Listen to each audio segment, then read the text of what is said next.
Hello students, okay ஃபைனலாக வந்து பார்த்தோன்னா இப்போ 10th ரிசல்ட்டு இன்றைக்கி மார்னிங் 9:10 வந்து ரிலீஸ் பண்ண போகிறாங்க. இன்னும் சற்று நேரத்தில் வெளியாகும் 10ஆம் வகுப்பு 11ஆம் வகுப்பு தேர்வு முடிவுகள். அமைச்சர் வந்து பார்த்தோன்னா ஒரு முக்கியமான அறிவிப்பு வந்து கொடுத்துருக்காங்க. ஸோ இன்றைக்கி வந்து பார்த்தோன்னா ரிசல்ட் வந்து ரிலீஸ் ஆகுது. அதில் எந்த ஒரு மாற்றமும் இல்லை. ஸோ ரிசல்ட் பார்க்கக்கூடிய ஸ்டூடெண்ட்ஸ் எனக்கு மார்க் வந்து பார்த்தோன்னா ரொம்ப கம்மியாக வந்திருக்கு, நான் அடுத்து வந்து என்ன பண்ண போகிறேன் அப்படிங்கிற மாதிரி ஒரு மைண்ட் தாட்ஸ்க்கு வந்து போக வேண்டாம். உங்களுடைய எஃபர்ட் போட்டிருக்கீங்க, அதுக்கான அவுட்புட்டாக வந்து கிடைக்க போகுது. எந்த மார்க்குமே வந்து பார்த்தோன்னா லோ மார்க் கிடையாது. இந்த மார்க் கிடைச்சாலுமே, உங்களுக்கு எந்த மார்க் கிடைச்சாலுமே அதை நீங்கள் யூஸ் பண்ணி உங்களுடைய ஃப்யூச்சரில் வந்து நீங்கள் நல்ல முறையில் வரத்துக்கு இது ஜஸ்ட் வந்து பார்த்தோன்னா ஒரு ஸ்டெப்பு மாதிரி தான், படிக்கட்டு மாதிரி தான். அதனால் மார்க் வந்து எனக்கு குறைஞ்சிருச்சு, இதுக்கு மேலே நான் படிக்க மாட்டேன், நான் படிக்கிறது வேஸ்ட்டு அப்படிங்கிற மாதிரி எந்த ஒரு தாட்ஸுக்கும் போக வேண்டாம். கண்டிப்பாக நீங்கள் எந்த மார்க் ஸ்கோர் பண்ணாலும் சரி, அது வந்து பார்த்தோன்னா ஃப்யூச்சரில் உங்களுடைய மார்க்கை வந்து தீர்மானிக்காது, நீங்கள் என்ன ஆக போகிறீங்க அதுதான் வந்து தீர்மானிக்கும். அதன் அடிப்படையில் அமைச்சர் வந்து மோட்டிவேஷன் வந்து கொடுத்துருக்காரு. 10ஆம் வகுப்பு ரிசல்ட் அமைச்சர் அன்பில் மகேஷ் அட்வைஸ். 10ஆம் வகுப்பு தேர்வு முடிவுகள் இன்னும் சற்று நேரத்தில் வெளியிட உள்ள நிலையில் மாணவர்களுக்கு அமைச்சர் அன்பில் மகேஷ் அவருடைய ட்விட்டர் பக்கத்தில் வந்து கற்றல் கற்பித்தல் இரண்டிற்குமான முடிவுகள் என்பது மனதில் நிறுத்தி மகிழ்ச்சியோடும் தன்னம்பிக்கையோடும் தேர்வு முடிவுகளை எதிர்கொள்ள வேண்டும் அப்படிங்கிற மாதிரி சொல்லியிருக்காங்க. ஸோ ரிசல்ட்டை பொறுத்த வரைக்கும் பாசிட்டிவாக தான் வரும். எந்த மார்க் கிடைச்சாலுமே அது நீங்கள் சொந்தமாக எழுதி பொது தேர்வில் வாங்கியிருக்கீங்க அப்படிங்கிற ஒரு மன திருப்திக்கு வாங்க. ஸோ கண்டிப்பாக நீங்கள் எதிர்பார்க்கக்கூடிய மார்க் வந்து கிடைக்கும்.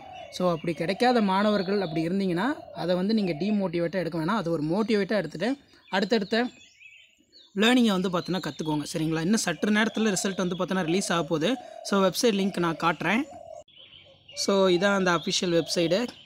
ஸோ டிஎன்எஸ்எஸ்எல்சி இந்த இடத்துல கொடுத்துருக்காங்க பாருங்கள். டிஎன்எஸ்எஸ்எல்சி ரிசல்ட்டு 16ஆம் தேதி இன்றைக்கி வந்து பார்த்தோன்னா கரெக்டாக 9:10க்கு ரிசல்ட் வந்து பார்த்தோன்னா ரிலீஸ் ஆக போகுது. எல்லாருமே ஆவலாக எதிர்பார்த்துட்ருப்பீங்க என்ன மார்க் வந்து வரப்போகுது அப்படின்னு. நீங்கள் நினைக்கிறத விட உங்களுக்கு நல்ல மார்க்காக தான் வரும். யாரும் வந்து ஒரியாக வேண்டாம். இன்னும் சில நிமிடங்களில் உங்களுக்கான தேர்வு முடிவுகளை பள்ளி கல்வித்துறை வந்து பார்த்தோன்னா வெளியிட போகிறாங்க. கிட்டத்தட்ட 38 மாவட்டத்திற்கான தேர்வு முடிவுகள் வெளியாக இருக்குது. ஸோ எல்லாத்துக்கும் ஆல் தி பெஸ்ட். நல்ல மார்க் வந்து ஸ்கோர் பண்ணுங்கள். +1 நல்ல குரூப் வந்து ஜாயின் பண்ணுங்கள். தொடர்ந்து நம்ம சேனலை வாட்ச் பண்ணுங்கள். ஸோ 10th ரிசல்ட்டு நீங்கள் டைப் பண்ணுங்கள். 10th ரிசல்ட் எனக்கே கொஞ்சம் நர்வஸாக தான் இருக்குது.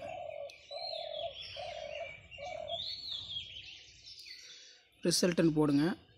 போட்டிங்கனாலே உங்களுக்கு வரும் டிஎன் போர்டு எக்ஸாம் ரிசல்ட்ஸ். இதை ஜஸ்ட்டு கிளிக் பண்ணுங்கள்.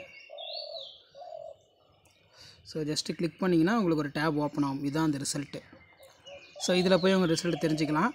அப்படி இல்லை அப்படின்னா டிஜிட்டல் லாக்கர்னு ஒன்று இருக்குது. டிஜிட்டல் லாக்கர் இதுக்குள்ளேயும் போங்க. ஸோ ஃபஸ்ட்டு இருக்கும் இந்த டிஜிட்டல் லாக்கருக்குள்ளே போனீங்கன்னா இதுலேயுமே உங்கள் ரிசல்ட்டை வந்து பார்த்தீங்கன்னா தெரிஞ்சுக்கலாம். ஸோ தமிழ்நாடு ரிசல்ட்ஸ்னு வந்து இதில் இருக்கும். ஆல்மோஸ்ட் ரிசல்ட் வந்து பார்த்தீங்கன்னா ரிலீஸ் ஆக போகுது இன்னும் கொஞ்சம் நேரத்தில். ஸோ எல்லோரும் நல்ல மார்க் வந்து ஸ்கோர் பண்ணணுன்னு சொல்லி ப்ரே பண்ணிக்கிறேன். ரிசல்ட்டு பார்த்ததுக்கப்புறம் உங்களுடைய ரிசல்ட்டை வந்து பார்த்தீங்கன்னா ஒரு பிரிண்ட் அவுட் எடுத்து வச்சுக்கோங்க. எடுத்து வச்சுக்கிட்டு நீங்கள் என்ன குரூப் வந்து ஜாயின் பண்ண போகிறீங்கன்னு சொல்லி டிஸ்கஸ் பண்ணுங்கள். சரிங்களா? மெயினாக 10th மார்க் வந்து ஒரிஜினல் மார்க் ஷீட் வராது, டெம்பரரி மார்க் ஷீட் தான் வரும். நார்மலாக ஸ்கூலில் +1 சேர்கிறவங்களுக்கு ஒன்றும் இல்லை, டிப்ளமோ பாலிடெக்னிக் இந்த மாதிரி போகிறவங்க ஒரு பிரிண்ட் அவுட் எடுத்து வச்சுக்கோங்க. ஸோ ரிசல்ட்டு பாசிட்டிவாக வரணும். எல்லாத்துக்கும் ஆல் தி பெஸ்ட். இன்னும் கொஞ்சம் நேரத்தில் ரிசல்ட் வரப்போகுது. தொடர்ந்து அப்டேட் கொடுக்குறேன். லைவ் கண்டிப்பாக அப்டேட் பண்ணுவேன். லைவில் ஜாயின் பண்ணிக்கோங்க. தேங்க்யூ.